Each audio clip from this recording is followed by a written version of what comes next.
sais, on nique nos vies, c'est pas si grave. Ils disent qu'ils tirent pour pas 10 grammes, en fait c'est quoi le jeu? J'ai déjà fumé mon poids en zep, j'crèverai assez tôt. J'fais pas la diff entre assez trop. Mes uns sont passés pro, les tiens sont cassés, passés d'âge. J'en fais des tonnes pour brasser gros. Salut Jekyll, tu vas bien? Ça va super et toi? Cool, ça va, ça va.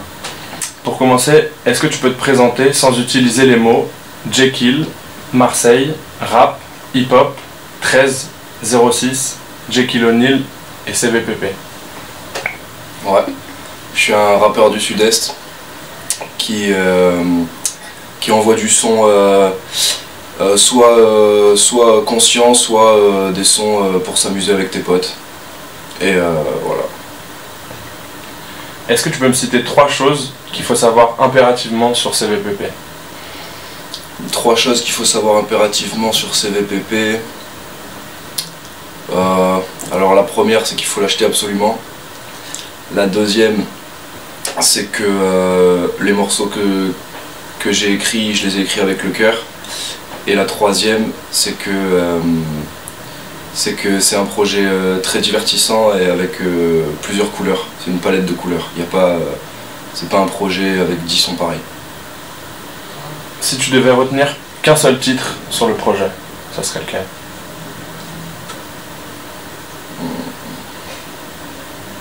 Je connais ça. Pourquoi? Parce que d'après moi, c'est celui qui est le plus marquant. Voilà. C'est pour ça que je l'ai mis en intro aussi. Et si tu devais retenir qu'une seule prod? C'est plus compliqué. Je pourrais pas. Je pourrais pas choisir qu'une seule prod sur ce projet. Il y a trop de prods qui me tiennent à cœur, je pourrais pas. On n'a pas une vraiment qui te tient plus à cœur que les autres? Non. Ok, donc elles sont toutes au même niveau? Ouais. Ok. Et si tu devais retenir qu'une seule phase? Qu'une seule phase? Je suis bête quand je veux, c'est ce qu'on appelle l'intelligence. Qu'est-ce qui tournait dans tes oreilles pendant la conception du projet? Qu'est-ce qui tournait dans mes oreilles? Il tournait du Young Thug, du Rich Homie Quan, du Rich Gang, les tapes qui sont sortis un peu avant avec Birdman, tout ça. Après, quelques mecs d'Atlanta, mais par son. Tu vois, c'était pas... par exemple, j'ai écouté du Pee Wee Longway. J'ai pas écouté sa discographie, je suis tombé sur quelques sons qui m'ont plu, j'ai écouté, tu vois, je les ai rentrés dans mon iPod et je les ai écoutés. Mais sinon en termes d'artistes, ouais, ça a été vraiment des mecs d'Atlanta comme Rich Homie et Young Thug m'ont beaucoup marqué. Qu'as-tu écouté aujourd'hui? Aujourd'hui, c'est un début de semaine, j'ai écouté pratiquement tout ce qui est sorti là, ce week-end que j'avais pas vu parce que j'étais pas là. Donc j'ai écouté ce qui est sorti là PNL, il y a qui la MZ qui ont sorti un clip aussi. J'ai écouté pratiquement que du rap français aujourd'hui. Est-ce que tu te souviens du premier titre de rap que tu as entendu? Il me semble que c'était un morceau d'IAM ou de la FF, un des deux, mais je sais plus exactement lequel.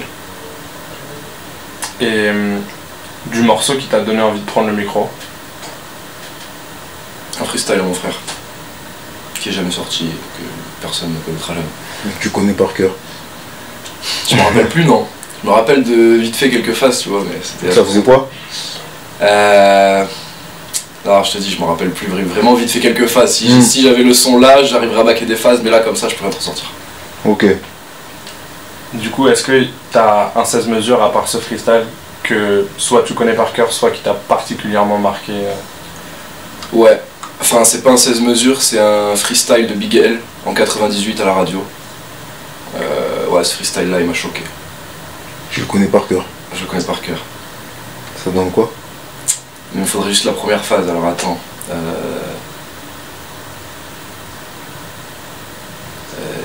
Merde.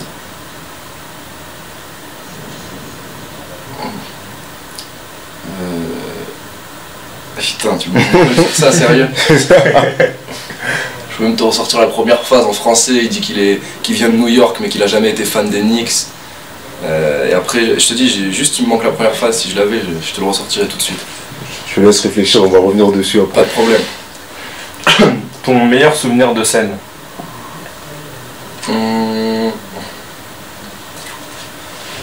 Mon meilleur souvenir de scène.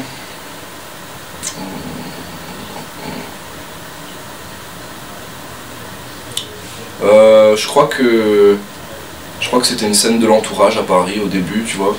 Et mon frère m'avait invité à venir sur scène avec eux pour voir justement comment ça se passait et tout. Et c'est ça mon meilleur souvenir, je crois. Ok, et à l'inverse, le concert que tu as préféré en tant que spectateur? Le Zénith de Nekfeu à Marseille, là. J'ai pris une gifle. Ça faisait des années que ça m'était pas arrivé dans le rap français. Vraiment un show incroyable. Directement lui, le meilleur show que j'ai jamais vu de ma vie en rap français. L'album que tu as préféré en 2015? L'album que j'ai préféré en 2015, ça serait... en rap français on parle? Ou tout rap, tout rap confondu? Ça peut même être hors rap, hein, parce qu'on parle de rap, mais ça peut être un... Si t'as écouté un album de jazz qui t'a vraiment plu, tu peux en parler aussi, tu vois. Ok, ouais, non, pas en 2015, mais je dirais qu'en 2015, j'ai beaucoup aimé l'album de PNL et la mixtape de SCH. Okay. En 2015, pour moi, c'est les deux projets qui sont sortis et qui étaient costauds et qui ont fait le tour, quoi. Tout le monde les a écoutés, s'est intéressé, etc. Et du coup, en rap américain, il y en a un qui t'a marqué aussi? En rap Quinry, moi, je suis pas mal Young Thug. Ouais. Après Rich Homie aussi, et c'est des types qui sortent trop de projets pour que j'en choisisse un tout de suite. Rien qu'en 2015, je sais que Rich Homie, il a sorti peut-être 3 ou 4 mixtapes, Young Thug pareil, plus je crois que Barter Six est sorti en 2015, je crois. Ouais. Donc voilà, en même temps, il y a, là il vient d'en sortir encore une. À la fin de deux là en 2016 même. Et il y en a une qui est sortie en fin d'année aussi, qui déchirait. C'est trop dur de choisir, tu vois. Et l'album que tu attends le plus en 2016? L'album de Young Thug. Parce que justement c'est son premier album et que du coup je me dis, pour quelqu'un qui a sorti autant de mixtapes, autant de projets, qui disent que ça y est il fait l'album et que machin, je me dis bon ok, il va y avoir un truc en plus, quoi. Ouais, ça va être voilà. Donc quel que soit le blanc, il faut que je croque ça. T'es pas dans les temps pendant que les autres pleurent. Quel que soit le plan, il faut que je croque ça. Nique les miettes comme Alpha, je fais mon propre pain. Nique les miettes comme Alpha, je fais mon propre pain. Non, faut pas nous prendre pour des cons, on fait les comptes, on n'est pas comptable. Toujours 2-3 titres dans les contacts. Pour un contrat, ça se la contraint. Boulot pour un trompe, t'es le compas, t'es le coupable. Quand le coup part, je suis le tout bas, je suis tout pas. Rap game, non je shoot pas. Quand je shoot, je loupe pas. Traîne avec mes loupas, dans le 13, le 06 sous le va. Le dernier titre qui t'a giflé? Le dernier titre qui m'a giflé... putain, c'est une bonne question ça. L'AMZ. Je connaissais pas du tout l'AMZ il y a encore 2 semaines là, ou 3 semaines. Et Toi sur moi. Ouais. C'est ça le nom? Voilà, bah, voilà celui-là. Okay. Et dedans, Joker, celui qui chante là, lui il m'a giflé. Je dis ah ouais, ok. Qu'est-ce qu'il fout là, qui sait? T'es plutôt IAM, Funky Family ou Psychiatre de la Reine? Funky Family. Pourquoi? Parce que IAM j'aime beaucoup, mais c'est... à aujourd'hui c'est un rap de papa, tu vois. Donc moi forcément je me sens pas forcément... je me reconnais pas forcément dans ces trucs là, même si j'aime bien en écouter. Après même à l'ancienne, L'école du micro d'argent c'est un des meilleurs albums qui est sorti et je l'ai buté. Mais je préférais ce qui dégageait la Funky Family, tu vois. C'était plus... ça va être un peu con ce que je dis. J'espère que ça sera pas mal interprété, mais c'était plus rue, la Funky Family, tu vois, avec Laura Luciano, le machin, le truc, comment ils faisaient leur scène et tout, tu vois. Et moi je me reconnais plus là-dedans, donc ça me faisait plus vibrer la Funky Family. Le rappeur ultime selon toi? Y a pas.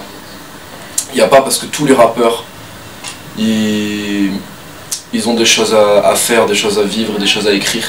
Mais il y a forcément un moment où il peut pas tout faire l'artiste, tu vois. Comme il me disait tout à l'heure, je peux parler d'autres albums si je veux. Ben, c'est ça, moi j'écoute plein d'autres musiques aussi. Et je pourrais jamais écouter un rappeur, donc il n'y a pas de rappeur ultime alors. Parce que pour moi, un rappeur ultime, ça serait ça. Ça serait le rappeur, tu peux écouter que ça toute ta journée, toute ta vie et tu seras jamais lassé. Et ça pour moi, ça n'existe pas. Même s'il y a des rappeurs super forts et tout, je suis obligé d'en écouter plusieurs, différentes couleurs, différentes sonorités, différents trucs à dire, tu vois. Voilà. Donc pour moi, il n'y a pas de rappeur ultime, ça n'existe pas. Et si je te pose la même question pour les beatmakers?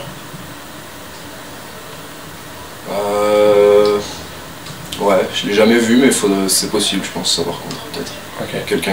Quelqu'un comme London of the Track.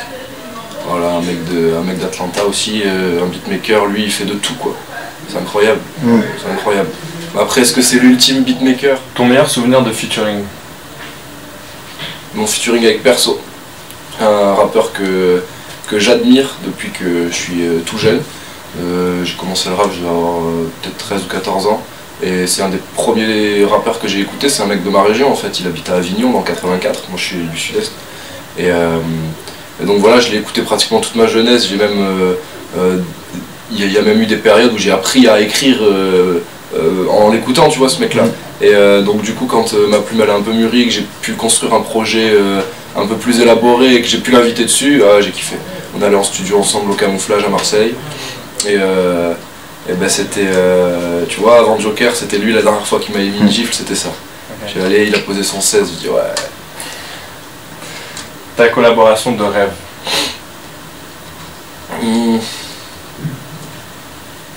Je sais pas. Il n'y en aurait pas qu'une, donc c'est compliqué. Je peux en dire plusieurs, ouais. 2 ou 3. 2 ou 3 Collaboration de rêve. Qu'est-ce que... Un futur,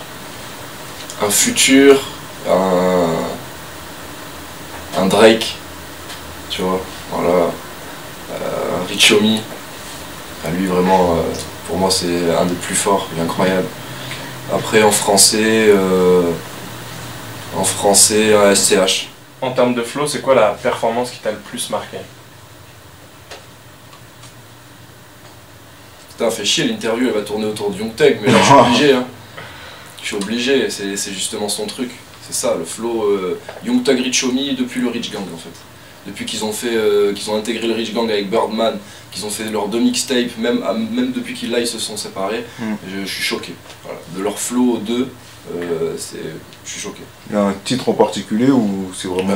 le freestyle, donc la numéro 16 du tour 1 du Rich Gang 1, voilà. C'est un inédit, et dedans les deux ils sont complètement en fusion, c'est l'enfer. Si tu devais clipper un morceau de rap français qui n'a jamais été clippé? Pas mal. Un morceau de Booba de Temps Mort. Ok, t'as un exemple? Je sais pas, il faudrait que j'ai la tracklist sous les yeux parce qu'ils sont tous énormes les sons dedans. Mais ouais, j'ai pas vu assez de clips de cet album qui est dans mon top 3, donc un truc comme ça. C'est vrai que les clips vraiment même à l'époque Lunatic, Temps Mort, tout ça, ils se faisaient rares, tu vois. C'est ce que Dana qui disait la dernière fois dans l'interview, c'est que à l'époque il y avait un truc mystique qui faisait que tu les voyais pas beaucoup, et même les rappeurs, tu vois, ils attendaient qu'il y ait des clips qui sortent, tu vois, parce que tu vois, t'écoutais les voix tout le temps, les freestyles, tout ça, mais tu les voyais pas trop. Et c'est vrai que c'est arrivé, je crois, vers Panthéon, un peu, qui a commencé à avoir plus de clips sur les projets de Booba, en tout cas. Ah, sur Lunatic Mauvais Oeil, il y en a qu'un seul de clip. Ouais. Il n'y a que le temps pour les regrets. Ça. Ouais, il n'y a que ça. Ouais. Ton top 3 des albums rap? Français ou tout confondu? Ça peut être... Ça peut être... Ah, tout confondu, ça va être dur. Hein. Ouais, je vais faire les deux. Ouais, fais les deux, ouais. Je vais faire les deux. En français, pour moi, c'est... Je vais pas donner de position, je vais juste donner un top 3, tu vois. Il va y avoir donc Temps Mort, il va y avoir Nubi, Scarlatitude, et pour le troisième...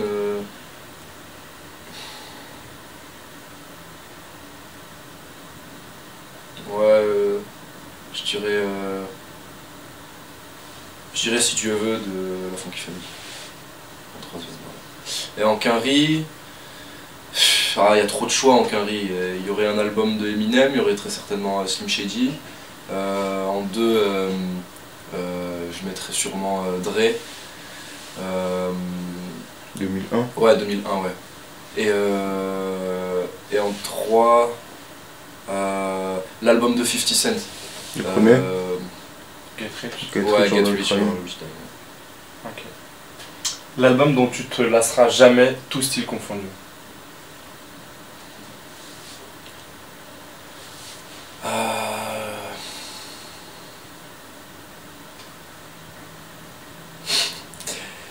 Brassens.